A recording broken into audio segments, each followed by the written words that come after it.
Hey you guys, welcome back to another episode of Ink and Overalls. I'm recording this a day after I actually recorded this video you guys are about to see because I felt like it needed a small preface. If you hear something, it's the fountain beside me. So this video is kind of beautiful chaos. It's kind of like the Wild Wild West for a minute toward the end. But you'll see my garden tour that I'm doing part of it. I kind of didn't share all of it with you guys because it's my first time recording a garden tour and I really wanted it to be watchable, but I know there's lots of moving involved, and my my lens is not very wide angle. I've got to do something about that because you're right in my face part of the time, and I apologize for that, but I still thought there was some good information there and I still wanted to share my gardens with you guys, and so I did go through the footage and clip enough for you guys to share with you. And then I also toward the end get extremely excited about a rose. It's all genuine, I promise. Just really does not take a lot to make me extremely happy. And I finished saying I'm the happiest girl in the whole wide world, and I hear something down the hill and proceed I have to run down and check on something, and you see in real time something kind of big happening on the farm. I'm just saying. So yeah, hang in there with me. I hope you enjoy it. Like I said, I shared it against wanting to delete the whole thing. I still wanted to share it with you guys. So I hope that by the next time that I actually record one for you guys, I'll have the camera situation sorted out. I'm not real sure what I'm going to do about that because my lens just doesn't go wide on my camera. So I'm experimenting, trying to figure some things out there. But hang with me, enjoy the garden tour, and hang till the end so that you can share a really cool moment on the farm with me.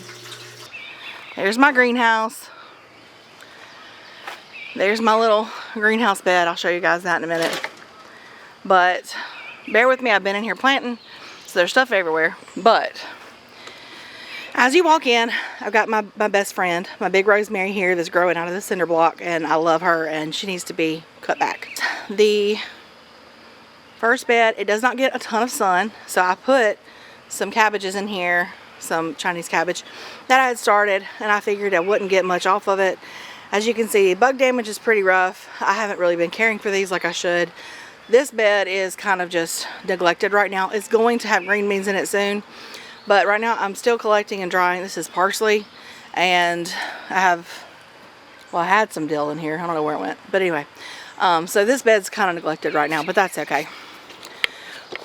All you can do is all you can do. And like I said, this bed's rough, but it's it'll come along. It'll get there eventually. And so my next bed is my tomato. It's got tomatoes and some peppers, an eggplant.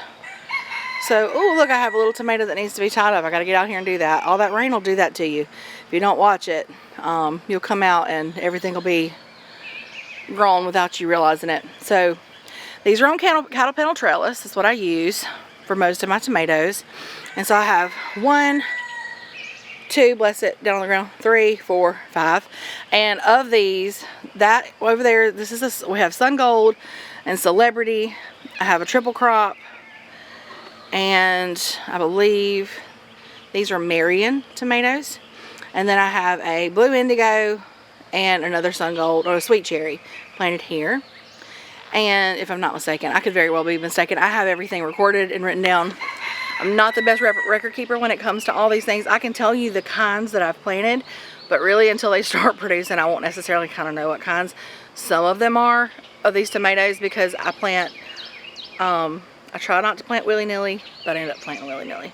So anyway, I've got some little basil over here that I salvaged from my little dead tray that was in my greenhouse. These are calendula here. I got a pretty petunia, another cat. Here's a little eggplant. We always have flea beetles really bad, but I'm going to see if I can get it through anyway. And then all of these are little, these are shishito and yellow monster peppers that I started from seed. And yes, everything right now needs fertilize. It needs attending to. Like I said, it's been raining, so I've been out here, but I've just been working in between rain showers and in between other things we had going on. So I'm giving you the real. I always will. I'm not here to pretend to be perfect. I'm learning right along with you. Alright, so these are leeks that are doing their thing. These are rutabagas that you can see we got insect damage. These will come out this week. And I'm going to put, I bought 2 obelisks that I'm going to put here And in another bed I'll show you. I'm going to put those here for green beans and running lima beans. Here's my onions doing their thing. I don't know anything about growing onions. Y'all, do I need to like cut those little scapes that are going up there? I've never done it before. I've never gotten them this far. They're not bulbing yet. If you have tips for that, let me know. I'm here for it because I looked up a few YouTube videos. I learned a few things. I mean, I think overall I'm doing okay, but they're starting to scape and I don't know if I need them to do that. Do I need them to bulb? Anybody know? Should I cut the scapes off? Let me know. Oh yeah. You can see I mulch with that easy straw stuff I've talked about before if you've ever seen my other videos. It's just a cover that I get from Tractor Supply. It doesn't have really a lot of seeds I have to fight in it. I have grass out here pretty bad anyway. It's been raining. I have some weeds I need to pull out, but it's not the fault of the straw. The straw helps immensely, and I use that in all the beds. Some of them aren't mulched yet, but they will be. A little 4x4 bed. My blue sage, which is perennial, and it's beautiful. One of the first things to bloom every year. And then I have more peppers. These are YOLO bells from, I believe, Haas Tools. Yeah, Haas Garden. And another eggplant. There's a couple of jalapenos back there, but the rest of these are the YOLO, I believe. Let's see. I left them here from my own note. Yep. Those are the YOLO bell peppers. So, and then I have 2 green dragon cucumbers right there because I have this little trellis here that they can grow up. Over here I have potatoes that are doing their thing. They'll come out soon and I'll replace with beans or okra or something like that over here. Those are perennial onions back there, walking onions. And I don't know if have I ever told you guys about walking onions? Let me show you why they're called walking onions. So walking onions, they don't really bulb, but they do make a, sorry, bright sun. But you can use them just like green onions, and so you can pull them up, and they will have a small bulb on the end, just not a big one. But they're called walking onions because they'll grow, and they get these little things on the end here, and these will eventually weigh down the plant and cause it to droop downward and fall onto the soil, and from there we'll root another plant. And so it's like they walk across your garden. So that's why they're called Egyptian walking onions. Potatoes over here, blight is starting to get to the ones in the back. I have 2 more little tomatoes here that I put in, a blue indigo, and I believe this is a Berkeley. It is, look at me knowing. A Berkeley tie-dye, one of my favorite tomatoes to grow. The Wild Boar Farms pink Berkeley tie-dye, I love those. Then I have a cucumber. I have 2 Tromoncino or zucchini rambicans, whatever you want to call them. Squash growing right here up this big trellis, and they will take it over. So if you've never grown zucchini rambicant or Tromoncino squash, they make these huge squash, okay? And I love them because they will grow a stalk. Hey, don't go in there. They will grow a stalk that is so big that the vine borers can't really chew through. And so that's why I like growing them. And also they're versatile. So we can harvest them when they're green and they can be used like a summer squash, or you can wait until they mature and they become like a yellow buttery color, and they can then be harvested and stored kind of like a winter squash and used kind of like a butternut squash. Let me get this. Y'all know what this is? You see this little guy right here? Nature never ceases to amaze me, because this is morning glory. I did not see these guys until the rain this week. But like, you ever notice, how do they know there's a trellis right there they can grow up? It's like they always come up in the most, oh kitty, y'all, I've got too many cats. They come up in the most opportunistic places, it seems. I'll get some more of these. Alright, we don't want those guys to take over, no way.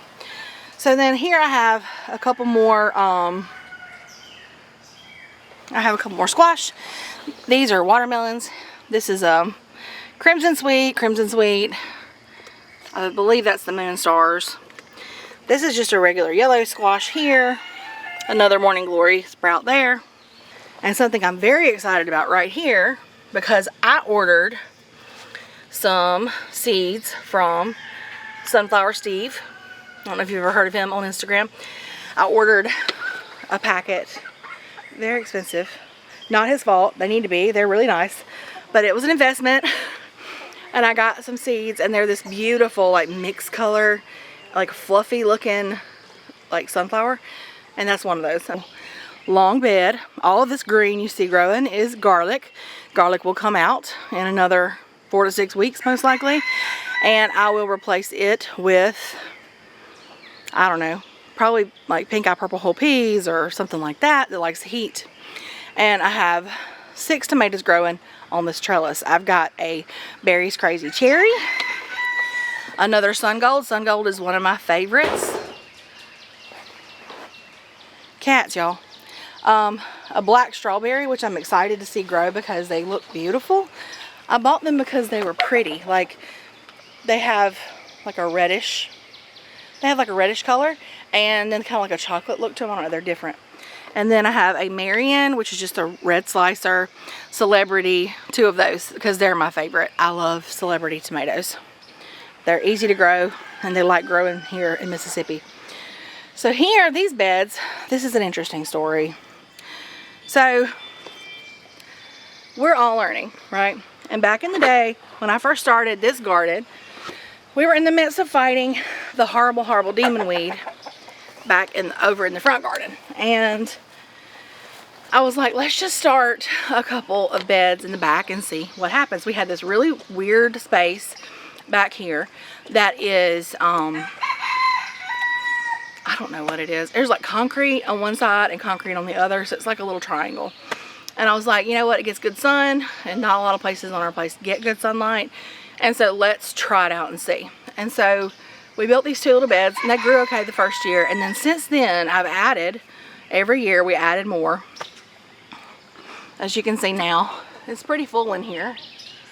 But these guys here, these 2, were my first ones in here, and they never would grow anything. And I was like, what is the deal? They have the same dirt. I've been treating them well. I've been putting rabbit manure, compost, whatever, in here with them every year, and can never get anything to grow. Y'all, I was learning. I was very new to raised beds. My husband put the ones together in Florence. I put down a weed cloth, like a weed fabric, in the bottom of this bed. Weed fabric does not break down, guys. Your roots don't have anywhere to go, and so it's fine if you wanted to put it under a very, very tall bed, like a very tall raised bed, fine. But these smaller raised beds that are shorter, like my beds are like 11 inches deep, and most of them, as you've probably noticed, are not all the way topped off. And so my roots end up going into my native soil. Well, they can't do that. So this weed, horrible, we have painted grass all around here, you probably see it, can grow through. It had grown through it some. And it had started to kind of tear in some places, but had not broken down. So I dug down and got all of that out. That's what, a lot of that's in that red bucket over there, along with some other trash. And got all of that out so that I could actually have something grow in here. So fingers crossed, we'll see. So I've got, as you can see, 2 more cattle panels. I got one here and one over there. And I've planted some tomatoes and some peppers. I have a terracotta tomato, which is a very beautiful orange, big tomato, and an orange ox heart in this bed, along with some poblano peppers and another Ichiban eggplant. And then over here, or Nagasaki eggplant. And then I have another Celebrity tomato. I'm going to grow them forever. And a sweet cherry, because my kids love, well, one of my kids loves to eat cherry tomatoes. She eats them like grapes. And so I try to keep plenty out here for her to come find. And then I have, in this bed, I planted a couple of jalapenos, which are like not hot jalapenos. So they got the flavor of a jalapeno, but not as much heat. And then another yellow bell. And then these are, these are cucumbers that I planted with no real plan in mind of where they're going to go. So do as I say, not as I do. Have your trellising planned if you can before you plant your stuff. But I'll find something for them to grow on. It'll be fine. It's fine. So Anyway, I got one more thing to show you guys real quick, and then we will conclude this tour. And I want you guys to tell me, my rose is blooming. Oh, good grief. Look how pretty, y'all. This is my Quicksilver rose. Oh, look at that. It's an arbor rose. And it's like a beautiful purple color. But I've never had this many. I fertilized it like 2 weeks ago with some fertilized tea. Look, it's blooming. I'm the happiest girl ever right now. Look at this one. I'm like upside down trying to show you guys. And I have more buds. My mama bought me these for Christmas, I think, a couple years ago. And they've been here, and I take care of them. And I had a few bloom last year. But this year, there's so many. I didn't think they were getting enough sun over here, but apparently they are. Find the beauty, guys. I'm telling you, it's out here. But see, if you're not paying attention, you may not see it. Because I've walked by, I did not know all these buds were on this. But it's kind of a happy surprise. Oh my gosh, I'm so happy right now. I want to smell one, but they're all growing up kind of high. So good. There's not a whole lot to see in these green stalks or in the ones in the garden right now. I tried to plant some strawberries. I tried to plant some strawberries in the ones in the garden. It didn't go well. I don't know what happened. I need to check on my pig, y'all. Hold it. Oh my gosh, I think I have baby pigs. Please, Jesus, let them be safe. Hey, Mama. False alarm. No, it's not. There's a pig. Baby pig. Alright, so all that excitement. Just to get Mama some more hay and figure this situation out because I did not know she was this close to having babies.